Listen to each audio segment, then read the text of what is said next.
Welcome back, ladies and gentlemen, to another episode here on the Ford Shop Yard. I'm Ryan. Happy New Year to everyone. It's January 1st, 2022. And today's been great. First day of the new year has been excellent for me. Now, I know I've covered the old Maverick here in all my videos so far, but I want to go back and just tell you the entire story of this car. Now, my great-grandmother bought it brand new in 1974 for $3,500, a little over $3,500. Now, this is a 1974 Maverick, two-door, with a 302 V8, C4 automatic transmission, 4-speed, with no AC. And, as I mentioned, my great-grandmother purchased it brand new in 1974. And how she ended up getting it, see, she never had her license. She never drove. And so she told my great-grandfather, said, I want me a new car. My great-grandfather looked at her and said, well, I tell you what, if you go get your license, I'll buy you a new car. So she went and got her license, took the test and everything, got her license, and he bought her this Maverick. Now, and she paid for it herself, and how she did that was, she went to work, and I can't remember where she worked at. It was in a factory of some kind. I believe it was a clothing factory. Not exactly sure, but she went to work, paid for it herself, made all the payments on her own, and her payments wasn't but like $25 a month, I believe. I had to go back and look at my book, but I think that's what it said, $25 a month. But she paid for it herself, made all the payments, paid for it all. It's paid off. And she drove it from the time she got it until, oh Lord, I want to say around the 1990 time period or so. And what happened was, she was in the grocery store one day. She went in and got her groceries, come back out, was backing out of the parking lot, and the lady beside of her backed into her over here on this fender. That's why the fender's a different color. And so it scared her so bad, it just, it tore her nerves up, and she never drove again. So it sat there in the yard, and I believe from what my parents told me, my grandma told me, either my grandpa or I believe it was my grandpa and two of his brothers, or one of his brothers, went in a junkyard and got a blue fender put on it. And this fender was blue. Now it's been 30 years or so, and it's just faded out with time. It's now white. But anyway, after that little incident in the parking lot, it scared her so bad and she never drove again. But it sat in her yard for, I'm not sure how long. It didn't sit long, but my grandpa went to her house one day and said, Mama, I want to buy you a car. Or, I want your car. She said, well, if you want it, you can have it. And said, my grandpa said, well, I'll tell you what I'll do. I'll give you some money on it, and you tell everybody you sold it to me. So what did he do? He gave her $100 for this car, and he became the second owner. He took it home and let my brother drive it, for a while. Well, he took it home and sat for a while, and then my brother got it, and he let my brother drive it for a while. My oldest brother drive it for a while. And then my brother got him another car, I guess, and gave it back to my grandpa. Gave the Maverick back to my grandpa. And so when he got it back, he let it sit for a while. Back when my grandma and grandpa lived at my aunt's house, my grandma's sister's house. Well, on her land anyway. it sat there for a while, and it eventually locked up. Well, he got it unstuck, got it go up and running again, and drove around a little bit more. And about that time, they were getting ready to move. My aunt was complaining about them, and they had a kerfuffle, and so pretty much forced them to move to where my grandma lives now. And so that was in 2003. And so my grandpa got it up and running, drove it to where my grandma lives now, and put it up on the hill out behind his house. And that's where it sat from the time they moved there in 2003 to about 2000 and I want to say 2009, 2010, somewhere in that area. My oldest brother got it out and started tinkering with it. We're going to try to get it running again. Well, he never really did anything with it, and it sat down behind my grandma and grandpa's house for a couple years until my brother moved it up behind his house, which is where we're living now. And he let it sit and let it sit, let it sit, let it sit. Well, my grandfather passed away in August 2014. And at that time, it had been sitting for, hadn't ran in 11 years, somewhere around 11 years. And so my brother, both my oldest brother and my my second older brother got they went out there working on it, and they got it up and running for like one day, and my mom and my grandma went up there, and my brother called them up and was like, "Mom, come, come check it out, I got it running." So they went up there and they listened to it running, and from what my mom said, this thing was a very quiet running car. And like I said, that was the only day they got it running, and then my brother, it was running perfectly. Nothing wrong with it. Then my brother went out and pulled it all apart for God knows what reason. But anyway, after that, he never, he just kind of, quit messing with it. He never messed with it again. Well, that was in 2014. Fast forward to 2 years ago, almost 2 years ago, the middle to the end of March of 2020, he was in need of money, and so I purchased it for $200. He was needing $200, so I said, "I'll tell you what, you want to know?" My dad wanted to buy it. My dad called me and was like, "Hey, you want to buy the Maverick?" I said, "How much?" $200. I said, I'll go by the bank on my way home and get the money.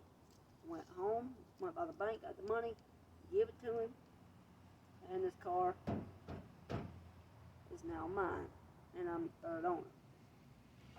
So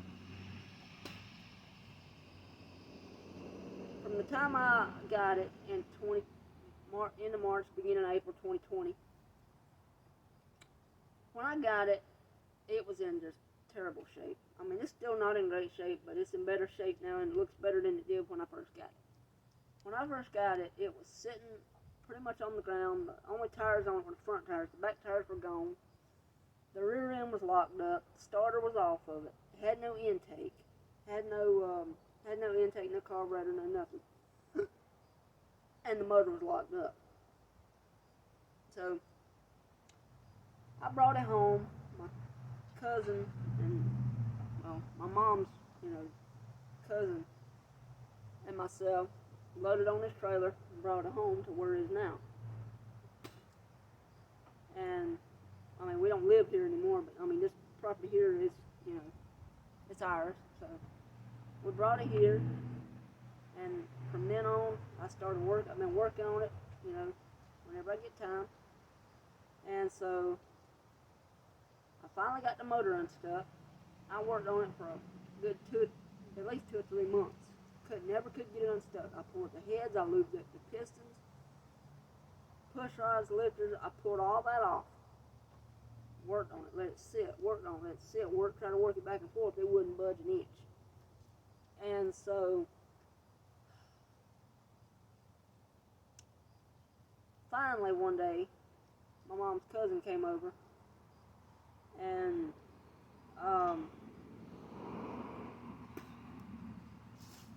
I said, Lee, I've been messing with this thing for months and still can't get it unstuck. What should we do?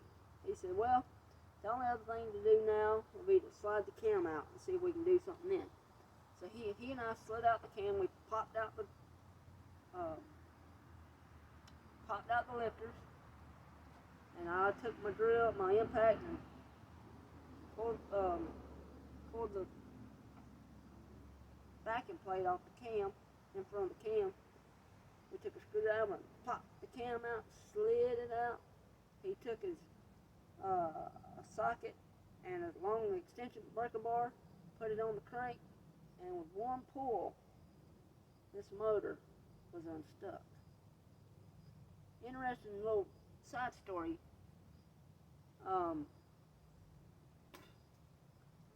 After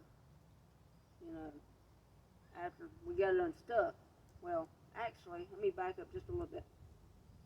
That same day, I was working on I had one head off, couldn't get the other head off. So I had all the bolts out of it, and he and I